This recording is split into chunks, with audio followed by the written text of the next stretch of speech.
Well,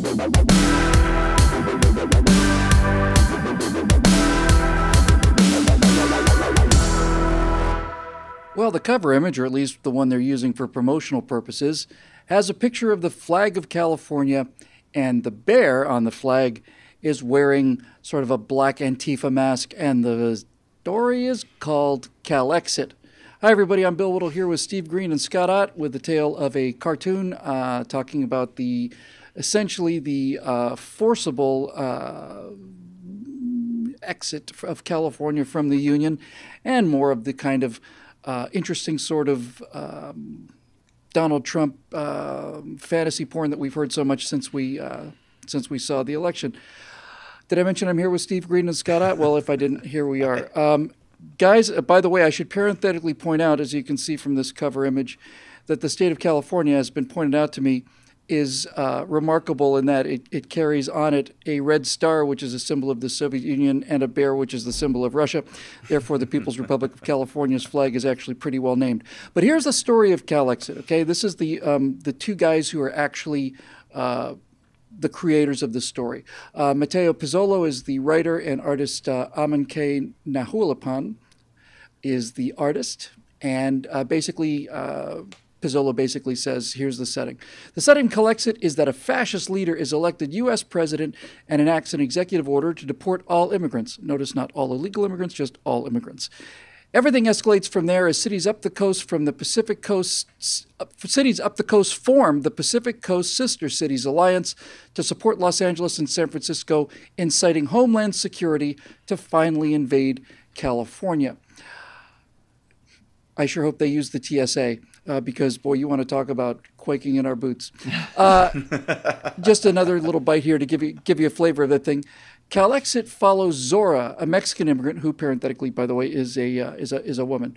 A Mexican immigrant who's become a leader in the resistance army on the run with Jamil, an apolitical smuggler who salutes no flag. While I think that these are universally relatable characters, they're also uniquely Californian, and the backdrop of the factionalized California they're journeying through is a perfect microcosm for the country, because California is as diverse yet interdependent as America. Not independent, by the way, interdependent. So according to these two guys, the kind of sort of the American archetype is the Mexican immigrant who illegal presumably, who becomes the leader of a resistance movement, and Jamil, an apolitical smuggler who salutes no flag. That's basically the core of the American character, according to these guys. All right, so here's the thing, guys. Needless to say, this whole thing's actually good for a little laugh, and that's kind of why I brought it in here. But what I think is paradoxical about this, Scott, is that earlier we saw stories that liberals were buying guns when Donald Trump was elected. Now liberals are talking about federalism and taking states out of the union. And even though they're wearing their little Antifa black masks like cowards, you would think I'd be saying, what's the matter with these people? But what I'm actually saying is, welcome to the club, Snowflake. Maybe you shouldn't have given so much power to the federal government. Maybe you should have been listening and paying attention this whole time. Well, and my immediate question was, with this CALEXIT thing, you said it's sort of a forcible removal from the union. Is that us getting them out of the union, or is that them it's voluntarily California. leaving? No, not voluntarily. California decides that we simply are people of such incredibly innate superior virtue and courage here in California, yes, that we simply cannot be a party to the. And by the way, you can see the death camps that Donald Trump has set up, where he basically, you see all these tent cities where the immigrants are. Yeah, in the comic book. You can see all these tent cities where the immigrants are, and then Donald Trump is on camera saying, "I'm just going to bulldoze them over. I'm just going to. Don't worry. You won't even know they're gone," kind of thing. So yeah. Boy, that's a new level of cruelty, actually bulldozing the immigrant camps.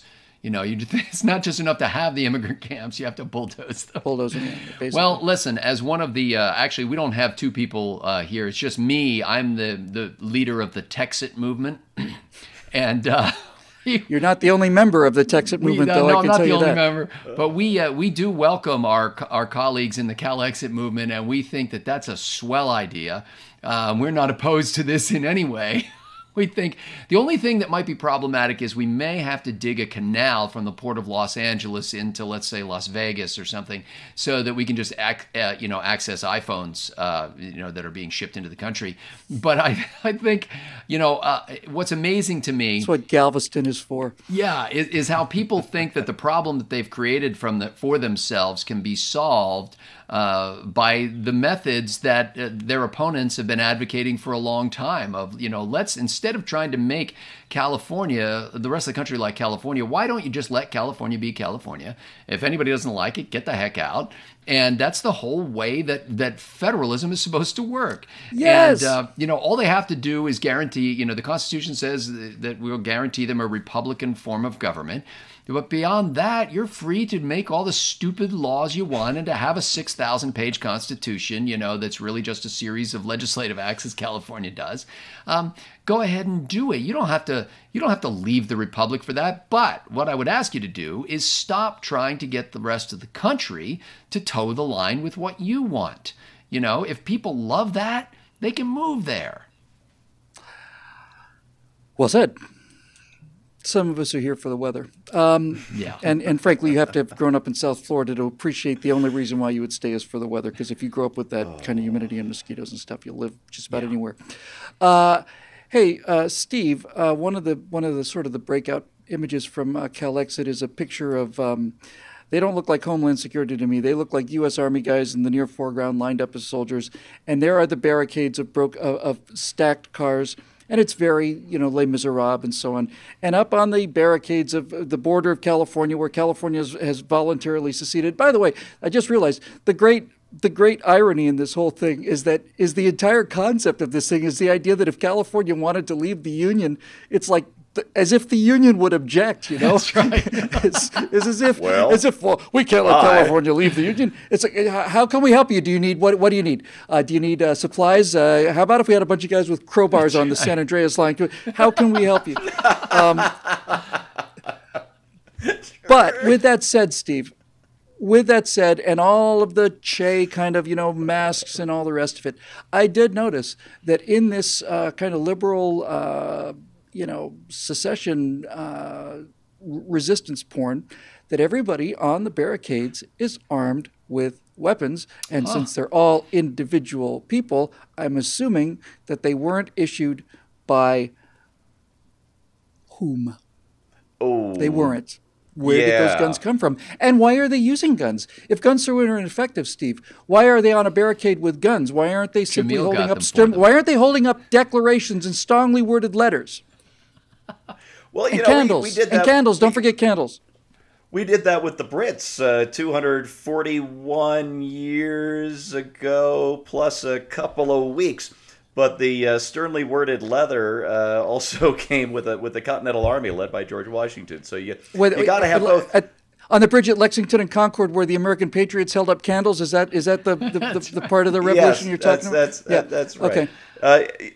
And remember, we fought that first set of running battles over British attempt to disarm us, right? And taxes. Yeah. That's right. But the first battle was weren't the Brits coming to seize an armory and the locals? Yeah. Oh no, we got to. That's what I would do if I wanted to suppress the peasants. Yeah. So let us salute our progressive friends for understanding that when push comes to shove, you do enjoy certain inalienable rights. So bravo. What I really want to tell them, though, is a proud resident of the state of Colorado. If you do decide to leave, we're going to start charging you for the water. We are going to be so rich. We've got some fracking fields developing now, and Colorado is becoming even more of an energy state, which is great. But mostly, we have your water. We're the source of your water. And we've got a 5-state water treaty that gives California, I think it's something like half the water from Colorado and the states downstream. And you guys get a ton of water. That sounds about right. You don't pay for a dime of it. And if you want to leave, it's what Democrats do. They bust up the union, and then we got to fight a war or whatever. Now, this time I say, go ahead, be on your merry way. We're going to miss you, but we're going to charge you for the water. Well, we'll be drinking Avion first of all, and secondly, right, yes. And as far as showering goes, there's a lot of these people don't do much of that anyway. But we'll Not a be big deal. compost showering, basically. Oh, no. No. It's very good. It's sustainable, Steve. You go out and get a bunch of dry leaves and basically rub them you all rub over them on yourselves. A little yourself. patchouli oil, and then with an actual some sort of Native American kind of a bone or something. You just wipe the residue off, and you can get the results you expect. It's fun to make fun of this just state. thinking about it. Yeah, you should. Fun to make fun of the state, but two things here that are really interesting. One of them is, as many people said, that during the Obama administration, the Democrats were ruling as if they'd never lose again. And turns out they did lose. And now these progressives are facing the same kind of questions that we faced as conservatives during the Obama administration. And strangely enough, and this is the part I like the most, they're coming to the same conclusions. Ammo up, be prepared, don't trust the government, and leave us the hell alone. See how easy it is? I love it. It's so simple, even a progressive can understand it. For Steve Green, Scott Ott, and the rest of your team here at BillWhittle.com, I'm Bill Whittle. Thanks for joining us. Thanks especially to the paying members that make all this possible, and we'll see you next week.